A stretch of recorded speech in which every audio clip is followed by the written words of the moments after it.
Sprixie Show! Hello everybody! Welcome to the first episode of the Sprixie Show! Today, we're gonna be looking at something so interesting and so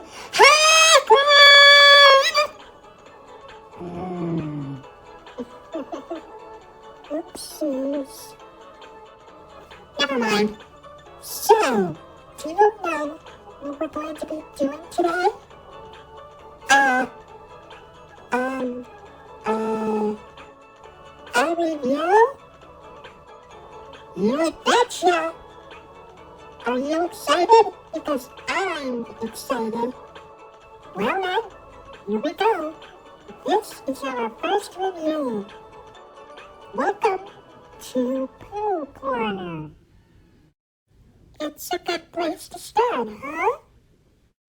But Glenn, I heard about this show. It's, well, don't worry, Orange. Please just calm down. It's okay. Ah!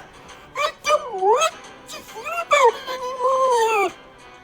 Please. I don't like this show. I want to go home now. Can we just skip this review, please? Please? Anyway, let's continue with the review. Well, first of all, it looks like an innocent Winnie the Pooh show, huh? Well, it is. It's worth noting that this is the very, very first Winnie the Pooh TV series.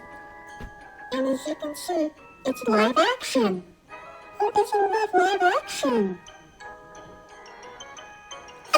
Okay. Let's play it straight. Let's just take a look at some of the differences. The biggest difference is Winnie the Pooh himself. He looks like Winnie the Pooh, only some people think he's creepy looking. Well, the cartoon Winnie, he's kind of cute. As you would expect, that's his regular appearance. But the live-action one in Pooh Corner, he's kinda, well, dare I put it, a little bit unnatural. I mean, his head seems a little too small, obviously because it's a costume, and people don't have that big of a head. And I don't know, just seeing him walk around in like full body when there's somebody in the costume, it's just, I don't know. And don't even get me started about those eyes. I don't know why they made his eyes look like that, but I guess it's just so he can blink. Pooh can blink without those. And does anybody know what they all look like? I assume they look like something.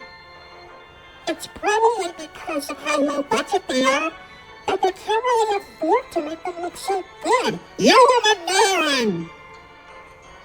Piglet is, well, he looks kind of cute. I'm pretty sure that the person who made these costumes had to make sure that they fit the people, were able to have their heads and their bodies be perfectly fit. But piglets, I wonder how small the person in the piglet costume was. Probably a little person or something? I don't know. But let's look at the differences between this piglet costume and the cartoon piglet. Well, the head's a little bit roundish. Also, this version of Piglet wears a scarf. Well, the Piglet we all know does not wear a scarf. I mean, it is a cute-looking scarf. I do like scarves, but, well, I don't know. He does look cute in that scarf, I must say. Now let's look at Tigger. I understand Tigger is known to bounce on his tail, but because this is live action, I'm guessing there was no way they were able to make him bounce on his tail. I mean, a fake tail isn't as strong enough as, say, well, any tiger's tail, I must say. Also, I think it is a little too, dare I say, quick. But you know what? I guess that's what makes Sticker funny. He's supposed to be really energetic. He's kind of cool here. He's really, really in character. The only difference is that instead of a pink nose, he has a black nose. I don't know, maybe they didn't have enough pink fabric to make the nose when they were making the costumes. Oh well. Now as for Eeyore, he is considered to be, well, an old gray donkey, as he is. But the thing is about this version of Eeyore is that he's less depressed and more cheerful. Also, I don't know if this is tied to any of the other stuff, but he really, really likes to eat thistles. I mean, thistles are plants, so I guess maybe they kind of put that into the actual Pooh stuff, but I guess that we've never really had that information, and we've only heard it here. Also, how does the Eeyore costume work? So for Kanga, I understand Kanga is kind of the female in the Winnie the Pooh cast.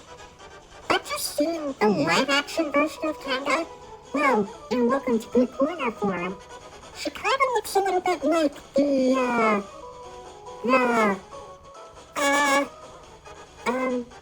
alright, let's move on.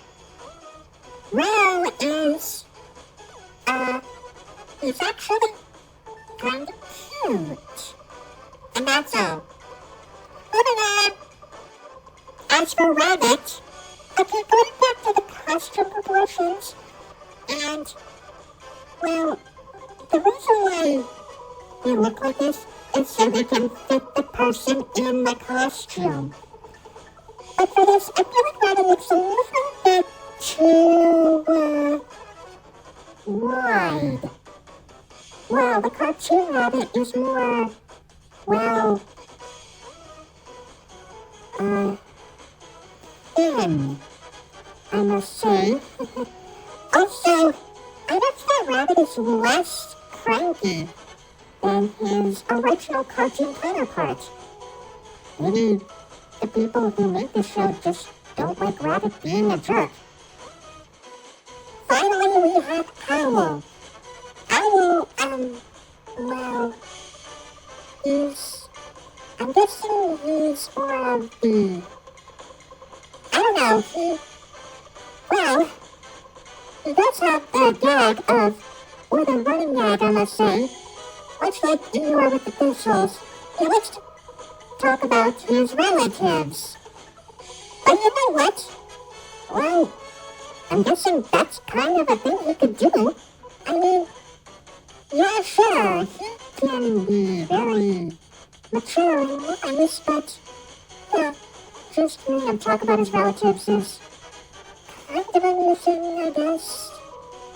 But, yeah, I'll stick with that. I can understand. Do you agree? I never knew that the characters had some interesting looks and personalities. It almost felt like that I missed something from the original stuff. Or should I say, the actual stuff that's been around for the longest. I know. And you, on the other hand, always respected them as creepy. But if you keep on looking at them, they might not seem creepy at all. They're actually kind of cute. And really funny. Yeah, sure, it might be pretty low budget. They probably didn't have enough money. But I see them as just okay. They're supposed to be pure. They and sweet and adorable. And they are, just like in here. I'm not sure about that, because look at this. PSAs with Pooh? Exactly. PSAs. We need to talk about them. Why are you wearing glasses? Oh! You know what? I don't know. According to this, it seems that they did these PSAs for educational children, for schools. They talked about school bus safety and stranger danger. Oh, that's nice. I guess it would have been... Wait, what? Scuba safety, etiquette, and stranger danger? Are you telling me that they also educate children at school? Yeah. Is that a problem? I can't believe that those kids were actually able to pay attention without, worrying. Don't worry about anything. You see, Pooh's Great School Bus Adventure is a 13-minute long PSA that was released, I believe, in 1984. It taught children all about proper school bus etiquette. Well, what the plot is that the gang boards the school bus to deliver a prepared school lunch to Christopher Robin, which I believe is the only time he was ever addressed to in the show. Anyway, while on the bus, they talk about what to do and what not to do in terms of school bus safety. This includes not running in front of the bus, not going under the bus, and don't eat or drink on the bus. Proper safety, school bus stuff, all that stuff like that. It's not really that popular. In fact, I'm pretty sure that you can only find a VHS copy of it somewhere in, a really old vintage antique store or something. Some kind of thrift shop. There's no way you're able to find it in a library anymore. Unless you look hard. Really hard. Come on. I feel like that this is probably one of the most jarring things I have ever experienced from Winnie the Pooh, but there's more. However, there was another PSA, which is obviously the Stranger Danger one. Too Smart for Strangers was released in 1985 and was 45 minutes long. That is a very long one, but it's only lasted 45 minutes. In this one, you have to learn all about Stranger Danger. It features a few kids talking about what to do when approached by a stranger and what to do when, that happens. And of course, the Winnie the Pooh characters also give some tips on how to stay safe. Don't let a stranger in your house when a parent isn't home. Don't take anything from a stranger if they offer it to you, and run away when approached by a stranger while on the street.